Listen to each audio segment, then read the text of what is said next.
Hello! We are going to go live with Shining Soul 2. Finish changing my statuses. I think I've got everything basically done here. I don't have my desktop audio playing right now, just the capture device and my headset mic. So I've got the Game Boy player up with the Game Boy Advance GameCube link cable. So I have 6 players, 6 characters. This is my highest level. This was... You could tell that this was made a long time ago, near the game's launch, because my friends were... my friends in the local gaming club were they're taking every opportunity to just yell "Doyo!" at each other. I didn't know what it was from. But then, yeah, they showed me Don Hertzfeldt's Rejected. And apparently that's where they got it from. But yeah, I started adopting that, just finding any excuse to just either yell that or name someone "Doyo!" So that's what I named my ninja. Yeah, my mage, my fighter, my archer, which Ruin is the default name. Balgabor. This is like, I'm not really sure what this is. It's a character that unlocks when you finish the game, but it looks identical to the Dark Mage, Dark Magician class that is available at the beginning. So maybe it's just a secret version of this. Maybe he learns something that the other one doesn't. I'll probably have to roll up another one just to compare. And then I forgot what these guys were called. Wolfmans? The Wolfmans. But yeah. Let's play Husky. So, did I die? No, you start in this bed, whether you die or start from a new game. So, I'm going to skip all the story stuff and go straight to the action. The story is... well, it's pretty basic. It's got, like, a twist or two.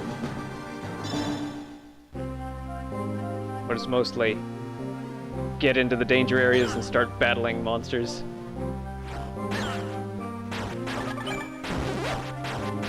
Most of the battling in this, it's very simple. Just run around and hit A to swing your currently selected weapon. And you can choose between a couple of different kinds of weapons, too. So the claw, the wolf dude has... you can use claws, or knives. Knives are a little faster, I think. And then you got your 3 set expendable items. And you can swap those out. So they stack up here. Maybe I'll put this over there. Or maybe I'll just use it. Well, no. Regain your SP at a pretty slow rate. But using it to gain 1 seems like a real waste. So one thing I didn't know until recently was that Grasshopper Manufacturer, the people who made No More Heroes, made the Shining Soul games as well. Which makes me think, maybe I could make a game like this using Godot. This is kind of the idea behind my Kunya game. I want to make something that has a very simple battle system like this, where you just go around mashing the A button to hit enemies, and there's be just the tiniest little bit of strategy in there. Where, like, you can change... you have a sharp weapon and a blunt weapon. So, more or less Diablo 1's level of strategy. Some enemies are weaker against sharp, some enemies are weaker against blunt.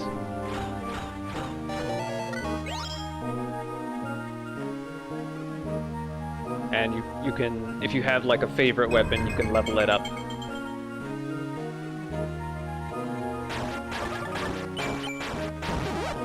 Which is not something that is in this game.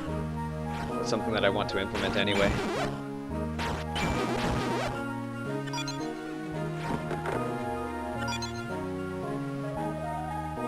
These are not, like, unlike Diablo, these maps are set, I believe.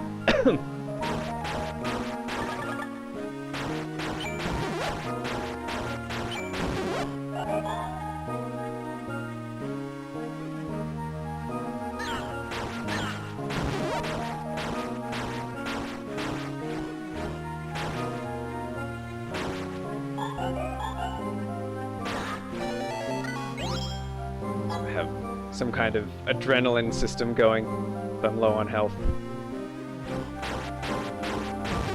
Ooh, that is a noticeable boost. So while the coast is clear, the game doesn't pause while you're in this menu, by the way. You have to choose your defense 9 versus rub of skill, dex +4. I want all the dex I can get right now, so maybe I'll sacrifice the extra defense for the dex.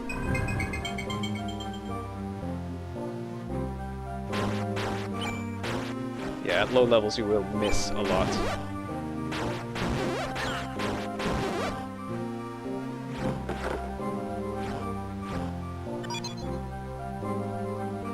So the Wolfies have a risk-reward system. You want to be at low levels to get that fiery aura. You still gotta heal though, otherwise you lose it all.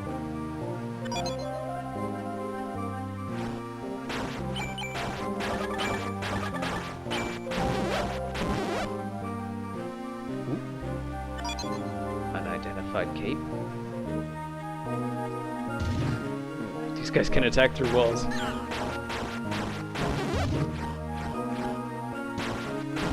Oh, I thought I got him. I got instead.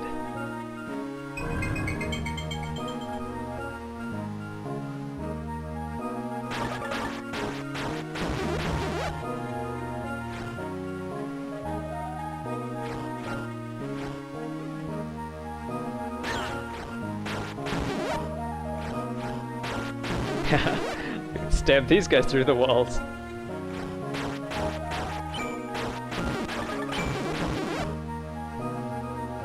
I really like that you can just, with this tiny little knife, you can attack 3 people if they're near the same location. Something that I think not many 3D games have done. Having enemies stack up on each other so you can attack them with a single attack, with a single swing of your weapon.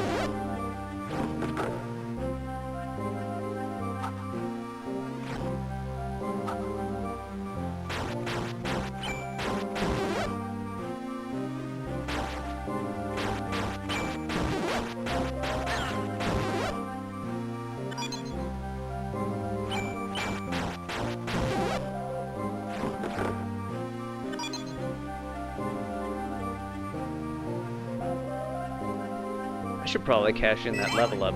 So I got 1 point and 4 status points. Let's see here. I probably want to put it into mostly into dex, and a little bit into strength, and a little into vit. I'm probably not going to learn any spells. Claws, knife, evade.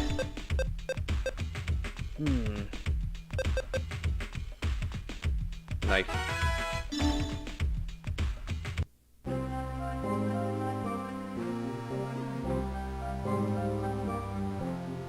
I believe the way forward is to the left. Oh, no, this is where I came in. This left.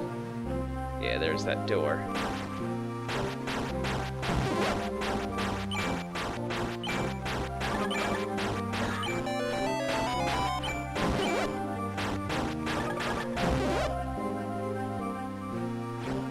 Thorn Whip. I don't know who that's for. Maybe the Dark Mage?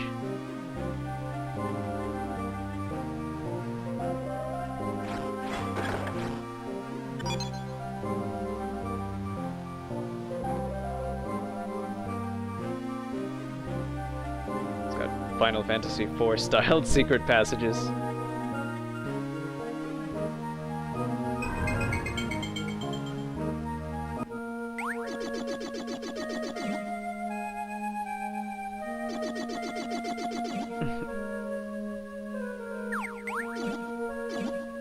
We really strong. Lift gravestone, only we can do. Well, that's true, but let's finish this job fast and get out of here. That's something that is kind of unique to this game, I guess. You can interrupt this scene just by walking too close. This and other scenes. Yeah, we did it.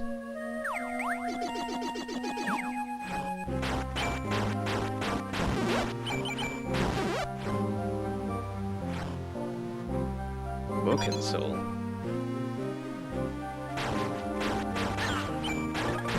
So yeah, sometimes you want to interrupt the scenes, sometimes you want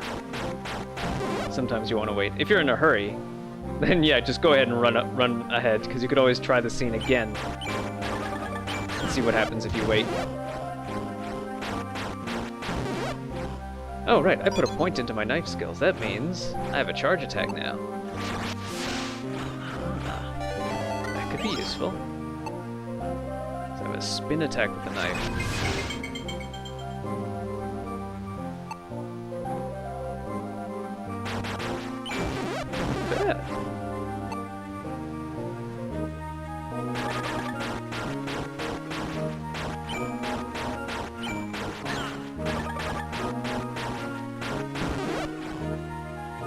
Very nice. Oh, that's one of those signal lost kind of things. Oh, or maybe not. The Game Boy Player is still there. This might be the wire between the, or no, not the wire between the Game Boy, the GameCube and the. Oh, hey Megan. The wire, or the connection between the GameCube and the Game Boy Player. Alright, let's try a reset. Maybe that'll fix it. I'd be doing great if all my equipment were still as good as new. Unfortunately, it is not the case. So I'm hoping that I can make a strong enough appeal for Shining Soul 2 to get onto the Switch Online service under the Game Boy Advance category.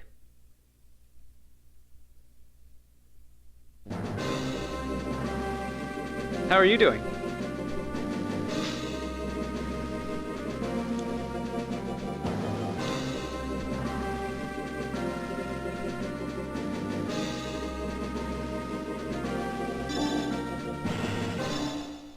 I haven't heard that sound in years. Yeah, I'd like to think I took good care of my GBAs and my GameCube, but it seems that it is proving me wrong. Nursing a cold at the moment. I hope you get well soon. Alright, let's try Doyo.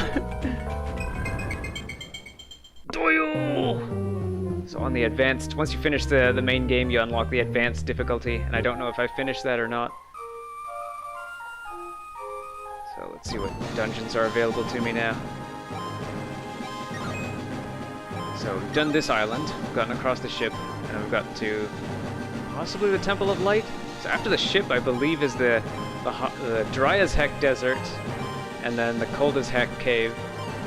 And I thought you'd go to the hot as heck volcano. Maybe the Temple of Light. Taking it easy for now. All right.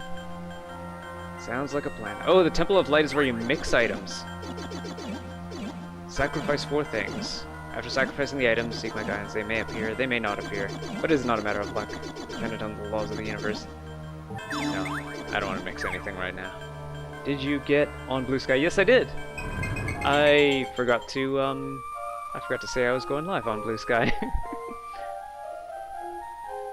Okay, so maybe I'm in Cold as Heck Cave.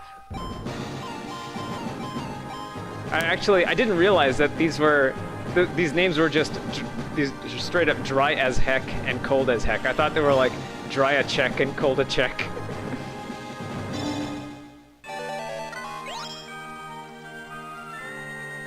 The ninja has the fastest attack by default. You can just, even if you have a weak weapon, you can just stun lock enemies as long as they're on one side of you. Although you'll be swinging that weapon for a long time if it is a weak weapon. He also has a throwing knife, a dagger for as a backup plan, and both of them are maxed out. Oh, I have an ice sword equipped. That's why. Well, that's one of the reasons it's taken so long to beat them. Do I want to fly back? Sure. These things are cheap. Alright, let me see if I have another sword in storage. I've got to have at least one other sword in storage.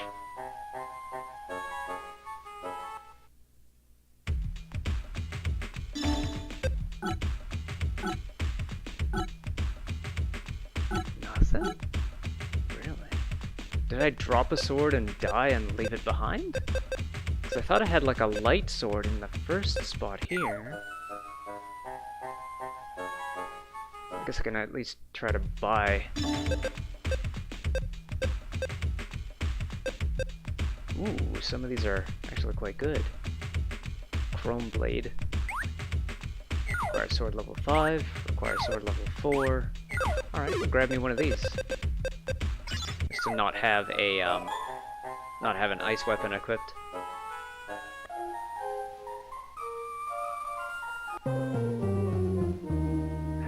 Little nap to refill my health, so the ninjas don't regenerate like the wolfies do.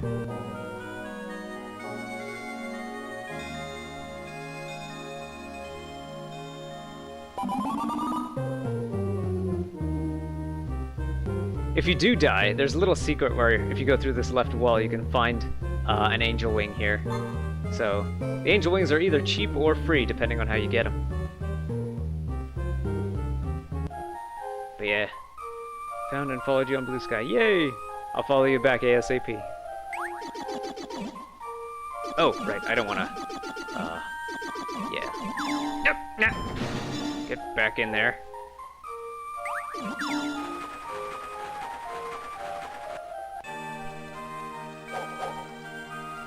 Alright.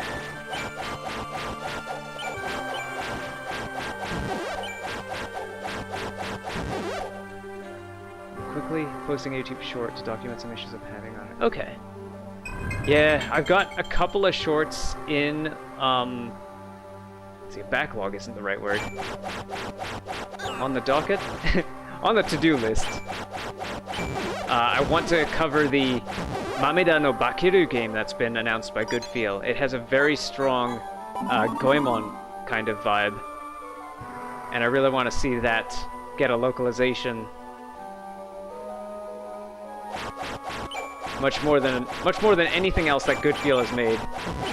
I can say that without exaggeration, because it was only like when they announced Mameda no Bakiru did I look them up and find out that they were the people from Konami who made the Goemon games. I'm like, why couldn't this be their debut game?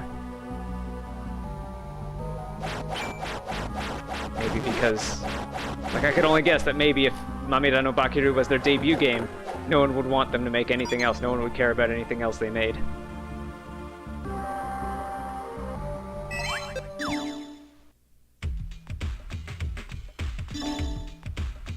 What do I need? Vitality. I'm losing health pretty quick.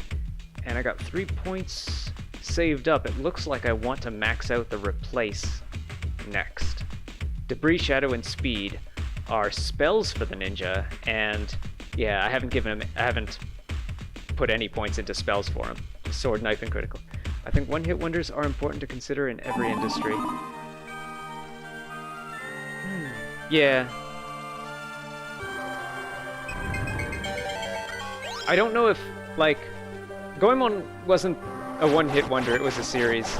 And this new Mameda no Bakiru, it looks like it wants to pick up, it looks like they want to pick up where Goemon 5 left off. Like, not even, like, Goemon 1, 2, 3, 4, and 6 were multiplayer games, but Goemon 5 was sort of the outlier. It was kind of it was a little bit Mario 64, a little bit Zelda, a little bit Zelda Ocarina of Time. Ooh, I'm out of healing already.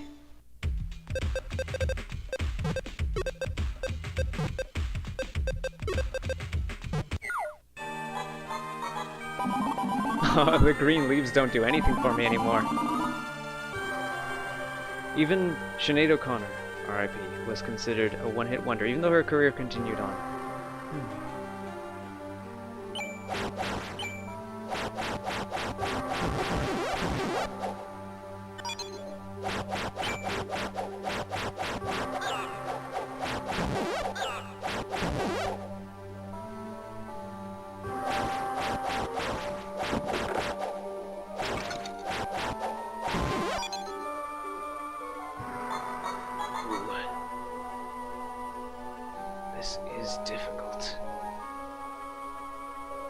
really should have stocked up on more healing stuff.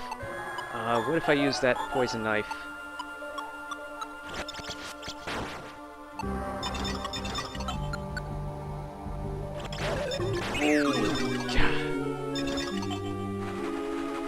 Probably should have used the wings. Whatever your first release is, it's important to consider the reception and legacy. If I recall, Goodfield's first release was Kirby Epic Yarn, and it got pretty good reception, I guess. Well, I mean, no, it undoubtedly got good reception. It just wasn't a game that I was interested in. But, like, compared to... Like, I don't want to say Goemon 5 was a much deeper game, but it was an adventure. It was an adventure that spanned a fantasy version of Japan. And Kirby Epic Yarn, like, you've got your... I haven't played it, actually, but just comparing it to other Kirby games, Kirby mainline games, Kirby adventure games, you go to, like, your fire areas, your ice areas, your industrial areas. They're interesting and all, but, like, it's not really an adventure kind of... Well, at least not... It's not on the same kind of wavelength as Goemon. Like, if I recall, they even had a little bit of dialogue in Kirby's Epic Yarn, which was a departure for the series, I think.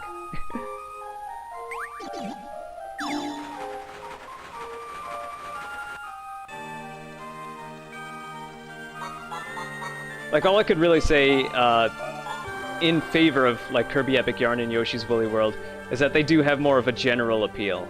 Like, people will buy them, and, like, they'll really, like, more people around the world will... The cute characters will appeal to more people around the world than these, like, Goemon Ishikawa, or... Yeah, Ishikawa Goemon, who is just, like, he's known as a...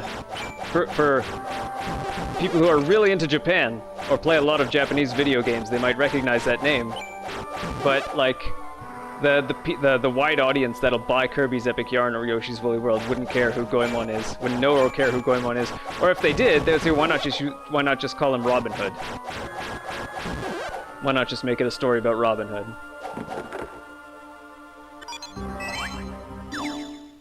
Or so I imagine. Wait, I wanted to press select on that, not start. Requires sword level 4. Okay, that goes into the cell. This I'm not sure. This looks better than what I got, but what is it costing me? So, Dex plus 2, but yeah, it costs a whole lot of defense, so that can definitely sell. Chain bracers. Defense up with no downside? Oh, I've got nothing on my hands. These are what I had before. So Dex goes way down. Def goes kinda up. Master Ring, critical hit plus 4, or attack speed plus 2. And I know on this guy I'm prioritizing attack speed.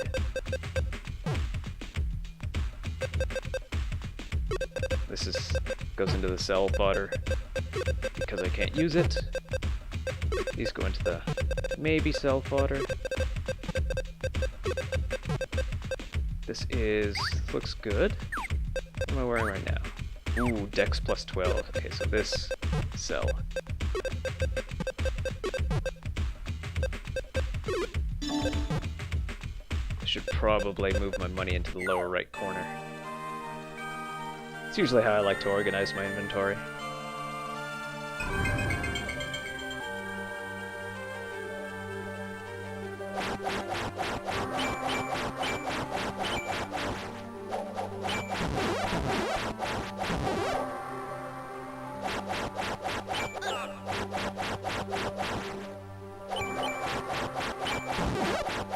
Even at these high levels, you'll be missing enemies a lot. So I prioritize Dex when I can.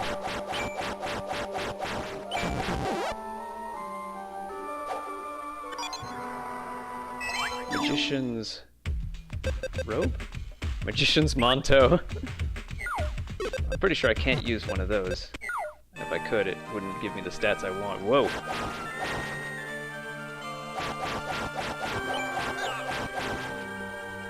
Healing. That's not healing. If I just play keep away with this guy.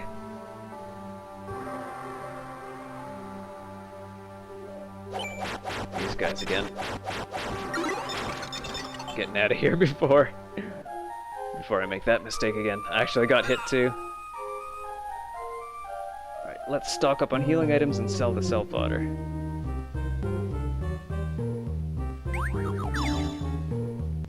Do you?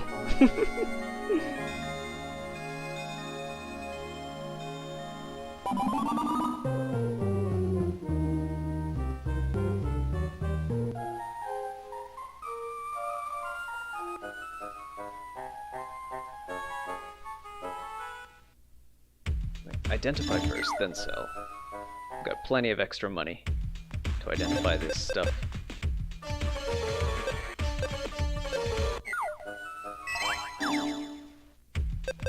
Okay, so I can't wear that. That is everything down. This is light res up, and defense up a little bit, but dex way down. So yeah, these all get sold as well.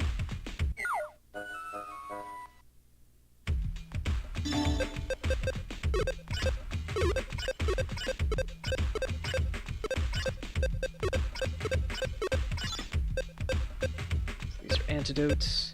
I don't really need these that much.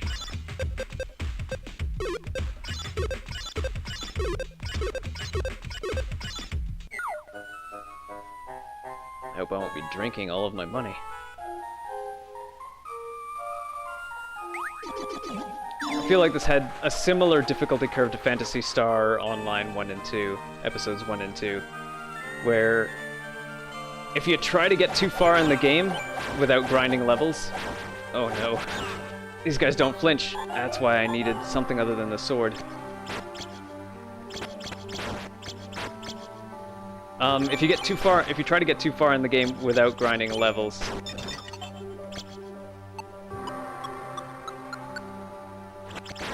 then you'll run into these particular kinds of level checks where you'll be eating most of your wallet, eating or drinking most of your wallet.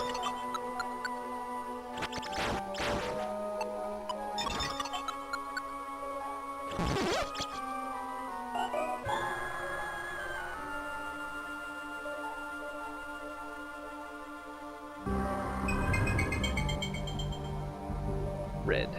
An event or a big battle. Or both. Oh, I didn't map those items.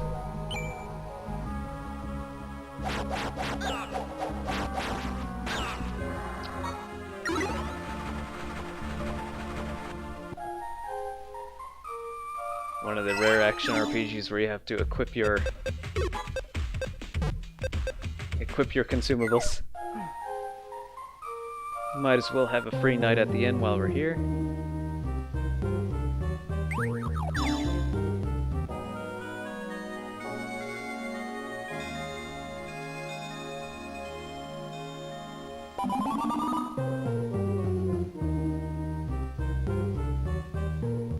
There's a little bit of a timing thing too. If you do a charged attack and then immediately press the attack button again when the charged attack ends, you get basically a guaranteed critical. Do I have any wings in storage? No.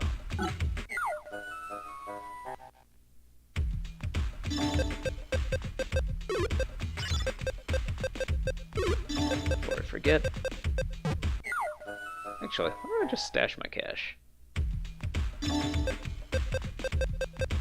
Which one of these has room in it? Not that one. That one.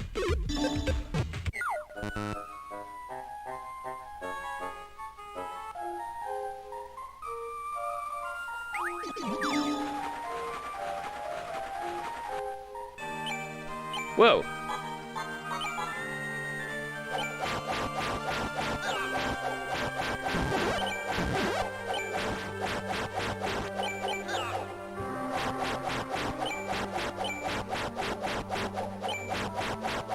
This guy's crazy high armor. Thankfully, I can make him flinch pretty consistently.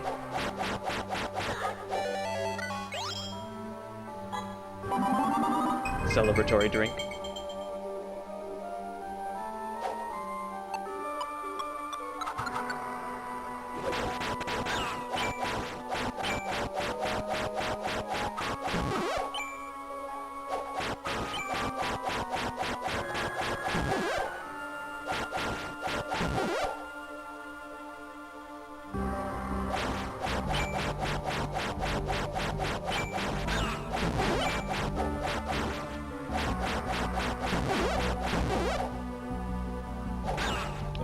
guy.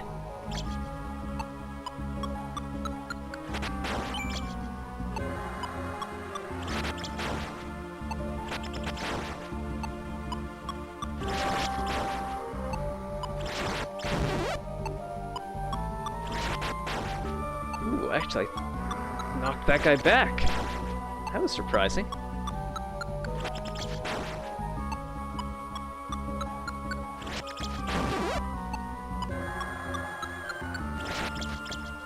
I want to avoid that one pushing me forward into more enemies.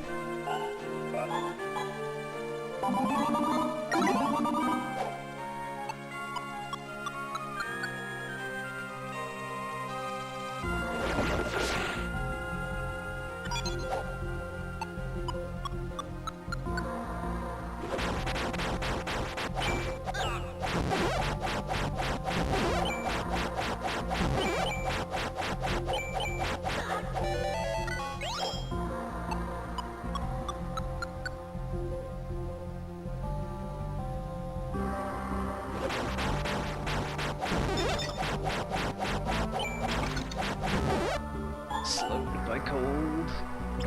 Thankfully I can still outrun one of those guys.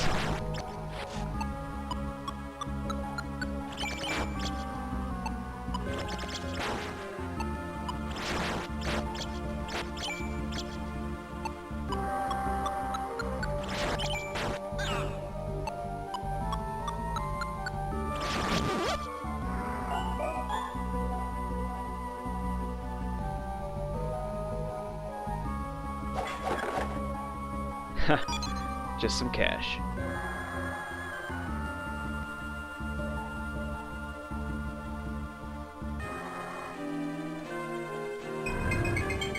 I remember buying this and playing it co-op with a friend via the link cable. Yeah. Welcome to the stream, Dash Frame. I was hoping to. I had, like, around when this game came out, there was a local gaming club.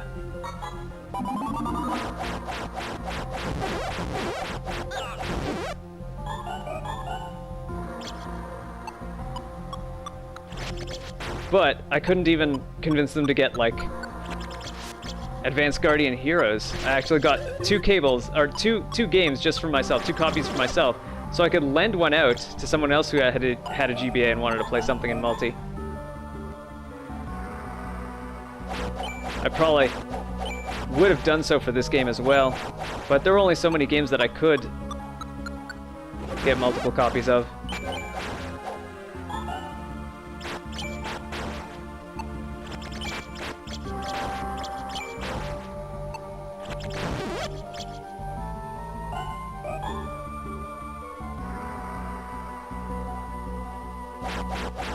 What class did you play, Dash Frame?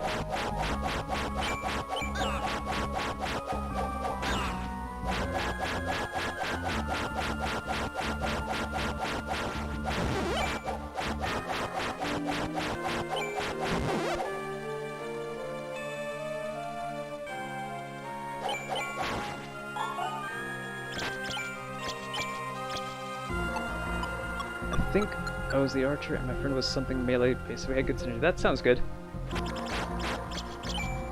Yeah, for most of my time in this game, I just played the ninja because I really liked that high attack speed and being able to stun lock enemies. Apparently even these guys, who don't seem to get stunned by anything. We were kids, I told you. But yeah, when I picked up this game again more recently, I've been trying out the other classes. I really want to like mages in games like these, but I feel like mages were kind of an afterthought in this one and its prequel, because yeah, their basic attack is slapping someone with a book, and it has such a slow attack speed. And like, you're mainly supposed to use your spells, sure. But at low levels, you run out of mana so easily, and at high levels, you have those more expensive spells that you want to cast.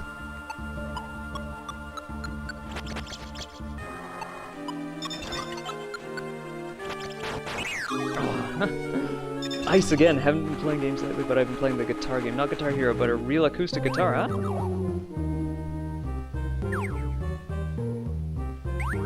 I imagine game tech has gotten good enough that you could just hook a microphone up to your PC to play a guitar game.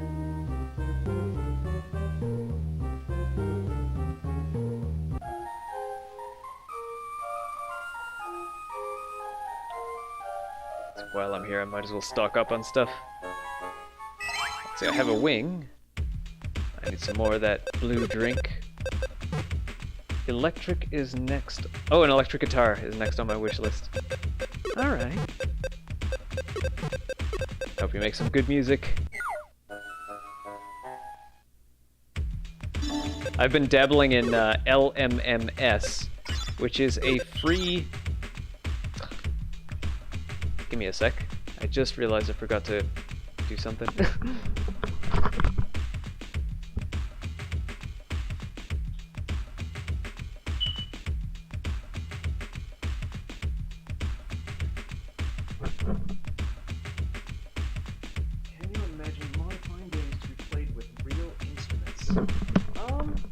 I'm sure it's been done before. It seems like such a modifying a karaoke game would probably be the easy. We might not even need to modify it. Like karaoke, I have Karaoke Revolution Party, and yeah, it just uses the microphone that plugs into the memory card slot.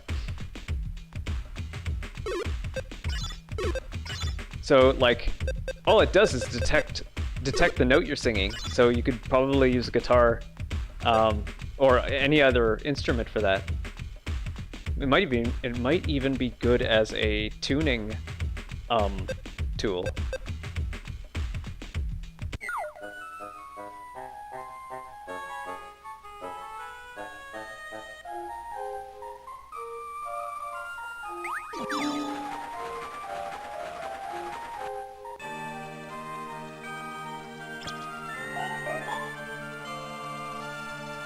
Where did I die? I must have dropped something where I died. Yeah, I dropped my gloves again.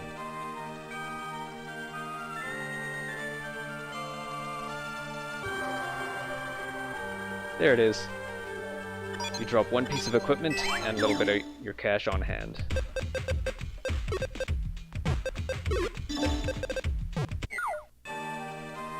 But yeah, I'm thinking like, at a time like now, when basically the whole world most of the world who didn't buy Diablo, and a lot of the world who bought Diablo 4, and a lot of the world who did buy Diablo 4, and probably some of the world who bought Diablo 3, they've basically fallen out of favor, or Blizzard has fallen out of favor with them. And so they're looking for a Diablo-like game to play. And while this game doesn't have randomly generated maps, so it would be a really easy game for Sega and Grasshopper Manufacturer to bring to Nintendo Switch Online.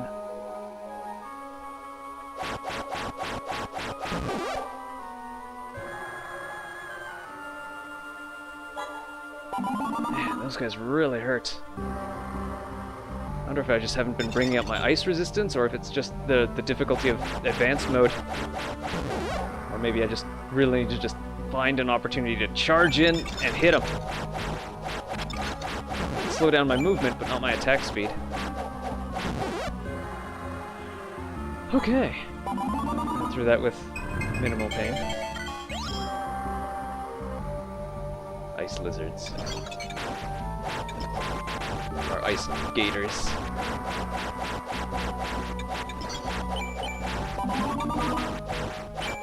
These guys might be worse than the slimes. They're more durable. Does Nintendo Switch Online replicate multiplayer GB games well? Yeah. It, basically that's the big draw of Switch Online for me. If they didn't let you play, like, NES, SNES, N64, GBA, Genesis games online, I would just stick to my Wii U Virtual Console. But yeah, it's the online part that does it for me.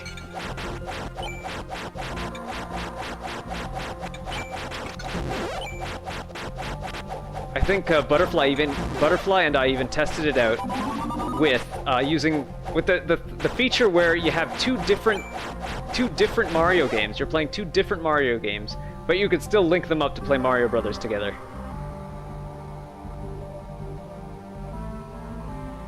So I booted up Mario and Luigi, and she booted up Mario Advance. And then, yeah, just like... Oh, there it goes again. This time it was a signal... Yeah, this time it was a signal break on one of the cables. Because the whole screen went out rather than just the game screen.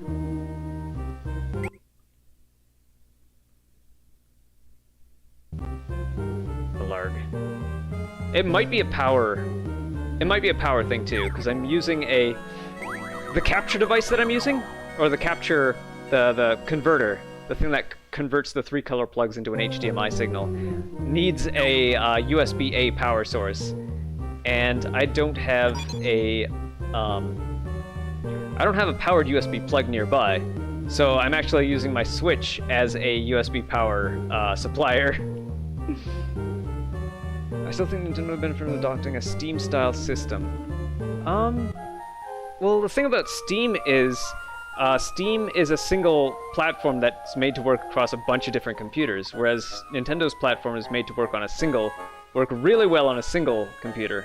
And Valve really doesn't care if you buy a really good game and it doesn't work on your computer, whereas if you buy a game on your... if you buy a Switch game and it doesn't work on the Wii U, it won't really, like... A Steam-style system won't really work unless... unless they develop 2 builds, basically.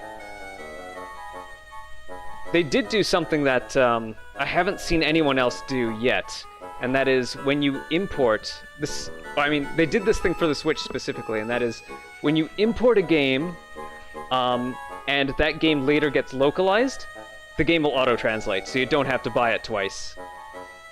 Oh, cross-platform... yeah, like with Fortnite. Let's see, what cross-platform games do I play? I play Warframe, so... Yeah, something like that could work, but yeah, I find there aren't very many cross-platform games that really appeal to me. This, if they made something like this that was cross-platform, yeah. What was I doing? Was I stocking up on healing items? Yeah, I need some more of the blue stuff.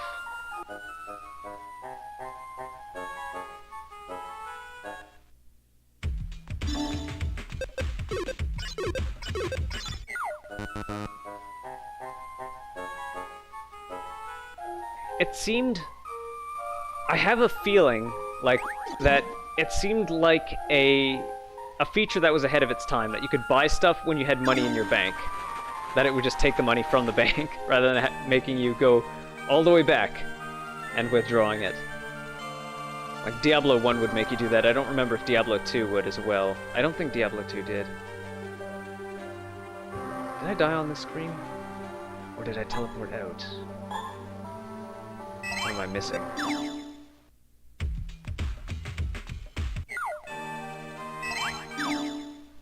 If Nintendo can drop the exclusive proprietary stuff, that's a net win for consumers. I don't know, what is the exclusive proprietary stuff? Because, like, the way that... In my current experience, they're mostly doing a superset of what other console makers are doing, what other platform makers are doing. Oh, here's where I died. Actually, wait, why don't I just use that soul that I had built up this whole time?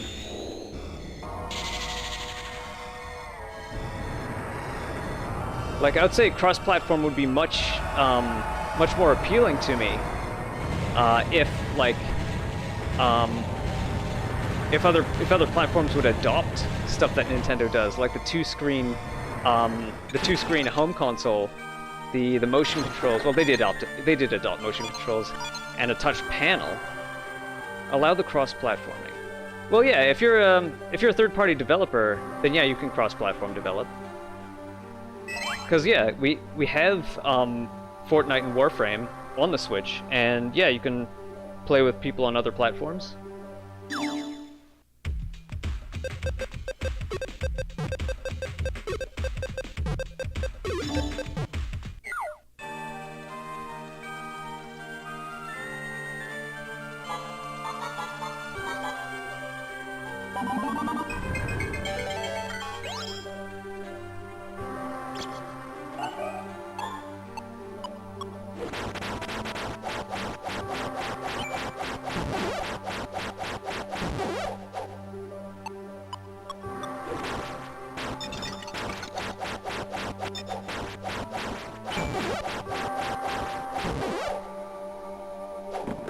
The way things are now, we never see Mario on other platforms. Well, yeah, Mario is it's a Nintendo character. But yeah, that's like... I feel like if you want to make an argument for that, then you'd have to convince basically everyone else to give up their exclusives. Like, they're the system selling characters. So saying, like, I want to see Mario on Xbox is basically saying, I want Nintendo to go third party. And personally, I don't want Nintendo to go third party, because they're the last... Like, when it was Nintendo and Sega and Atari, they all had their own platforms. They all had their own hardware, and it was game spec hardware. And then it was Nintendo and Sega, and now it's just Nintendo. Nintendo's the only company out there that is game spec with their own hardware. I feel like if Nintendo goes third party... Microsoft also bought out Rare, so there's that. Yeah. And... oh, Rare is kind of a funny story. Actually, Rare and... what was it? Square Enix. Rare and Square Enix are... I feel like a testament to Nintendo not going third party, because, like, Microsoft bought Rare, and then everyone who wanted to make Banjo-Kazooie, well, they made Banjo-Kazooie Nuts and Bolts, and then they left to form Playtonic, and Playtonic is making games for Nintendo again.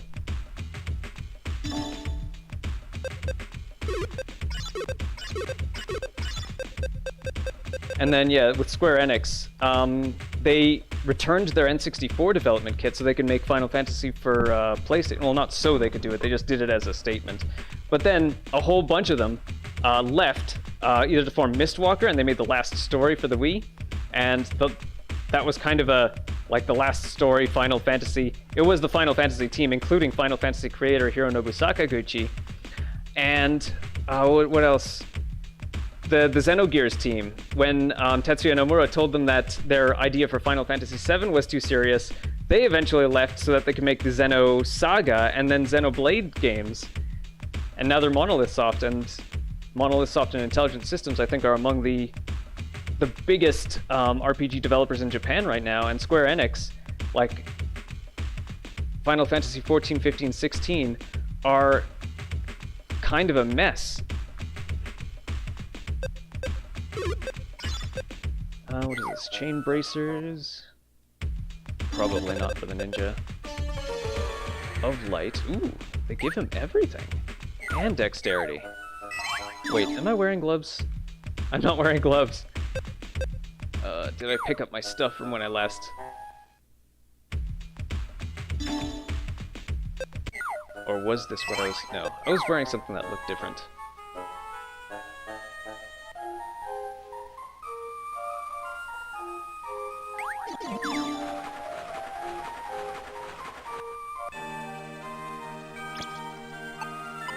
Yeah, I hadn't picked these back up yet.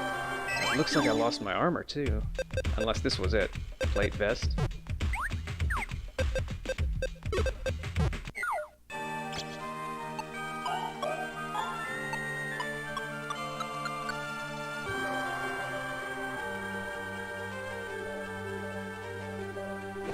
Right, 2 of these guys at a time. And one of those.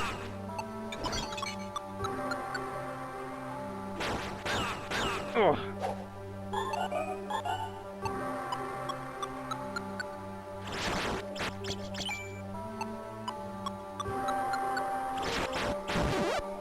Throwing knife critical seems to be the hardest to time properly.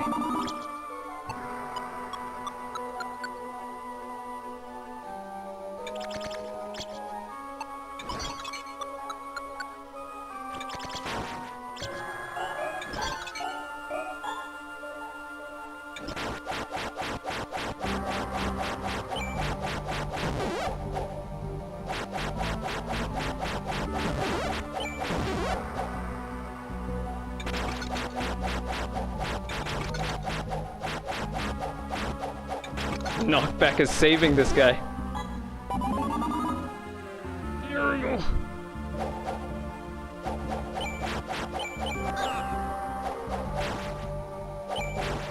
Criticals and solid hits. Lucky.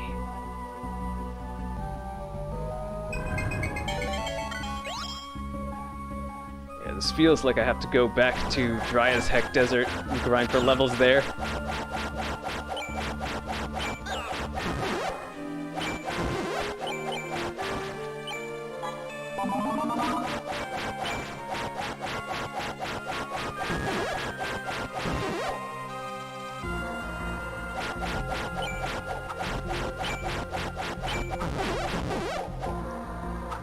Yeah, it seems to happen, the third-party situation, exclusive situation, seems to happen a lot. That, like either entire teams will break to make a deal with Nintendo for exclusivity, or the entire team will just sign on as a Nintendo second party. It's not like that. It's not like Nintendo is locking them away. It's just that they want to build for a game spec system, or so they seem. So it seems they want to build for a game spec system, and they enter into a contract with Nintendo, and then like games like Tokyo Mirage Sessions get made because, like, in Atlus's PR, they say they want to level up their RPG making craft with Intelligent Systems, with the makers of Fire Emblem. And in my view, they made the first ever Persona game that isn't targeted at like old single incel men. But the world hates it because the Persona fandom that wanted to see Persona 5 come out for their PlayStations arbitrarily decided that Nintendo was making the characters too slutty, but also too censored. And that the whole game is about idols when it isn't. It's about talent.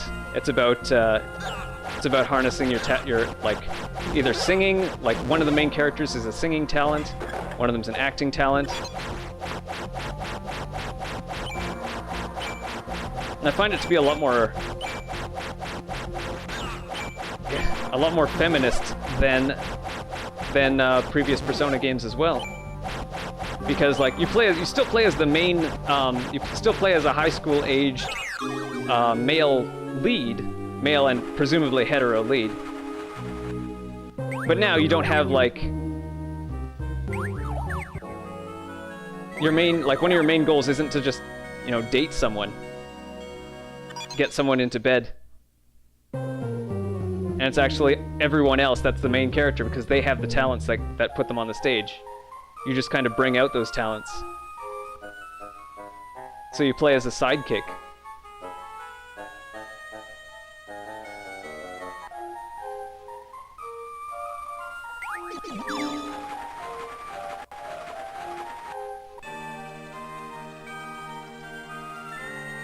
So nowadays, out of Atlus, more than anything, I want to see Tokyo Mirage Sessions too. Well, there was one thing that still bugged me about it, and that is that the series is very Japan-centric, and throughout both SMT and Persona, it's always very like, if you save Japan, then you save the rest of the world, or if Japan falls, the rest of the world does too. And the only one, actually, there was one game that was an exception to that, and that was Shin Megami Tensei Strange Journey, where they had a cast of characters from around the world, and the game took place in Antarctica rather than in Japan. So that was pretty cool.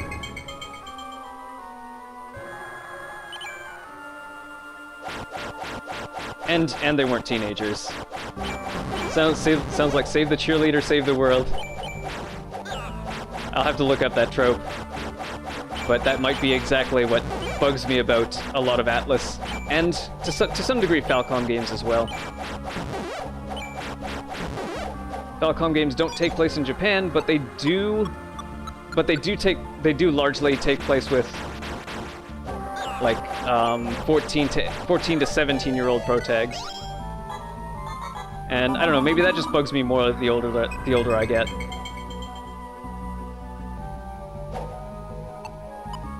Because yeah, like when I'm a teenager, then having the characters be protags be my age would be cool. Like, yeah, going on adventures instead of going to school. Or, in some cases, alongside going to school. But as an adult, I start to notice that, like, when a character is 20 years or older, they're basically like, they're treated like an old man, a rickety old man,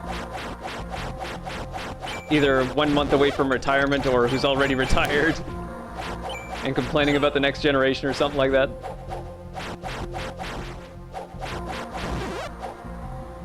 Or worse, he's evil because he's old. He's evil because he's old and crotchety.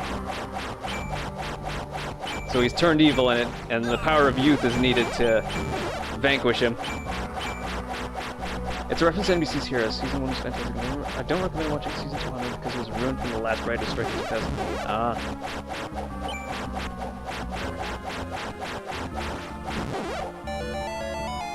Oh, we have a cutscene or a boss. This is the boss. You finally come. My name is Vitali. For many years I've trained here as a sage. No longer does pure light exist in this land.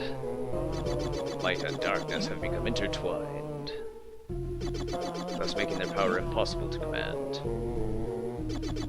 Now all that remains is chaos! Balance has been disrupted. Come now.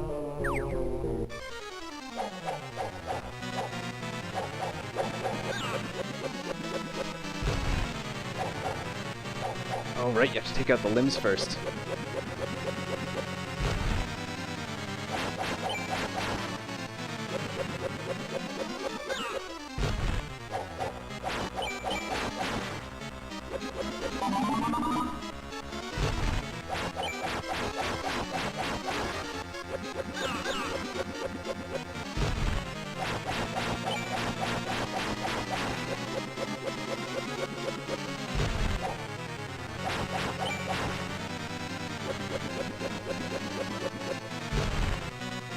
Risk reward management. Nerd.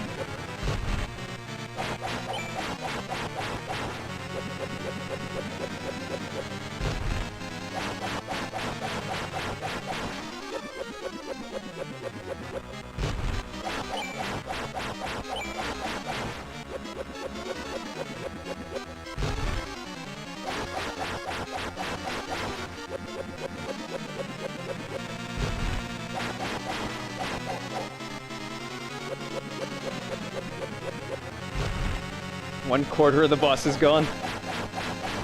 Yeah. That's half, I guess?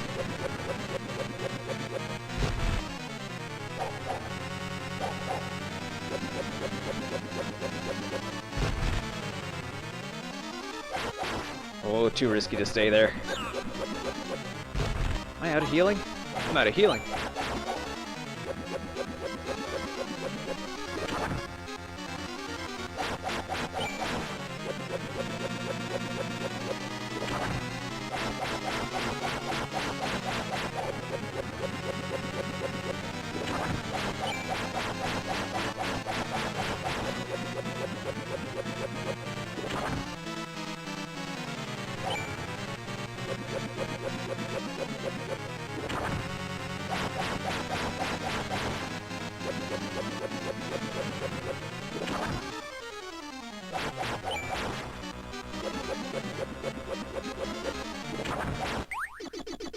Hey, not bad.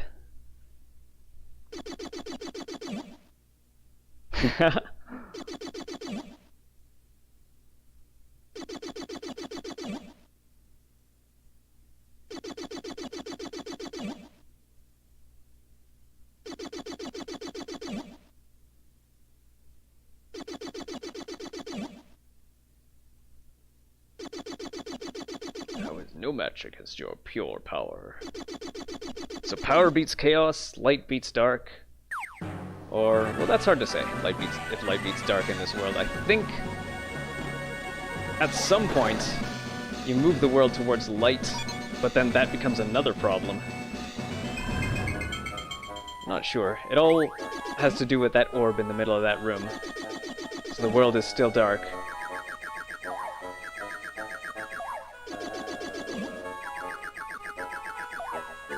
Yeah, Gillespie. That's the dude that unlocks. That's the character that I'm not sure about in the start menu there.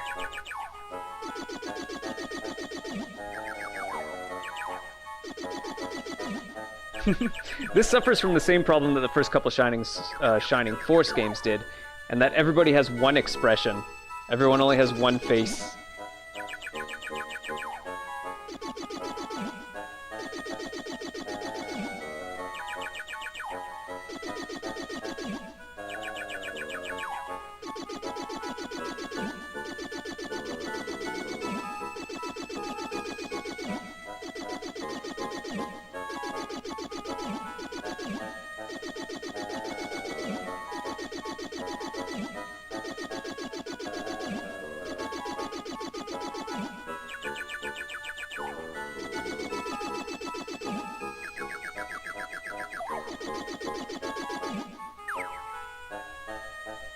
Have hit my 1 hour mark.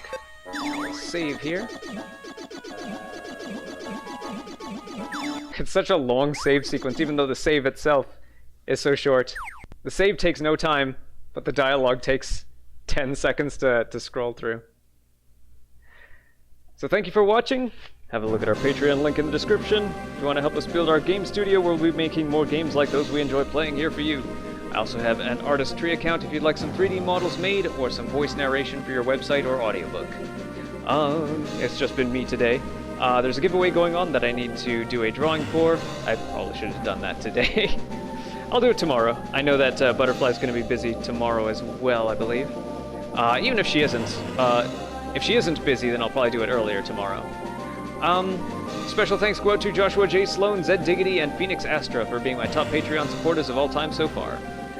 And on our regular schedule, I believe a game dev stream is next, when Butterfly is available. And after that would be our Switch Online vlog. And if she is busy, then I might do a little more of this tomorrow. I'm not sure. But until then, hope to see you all next time!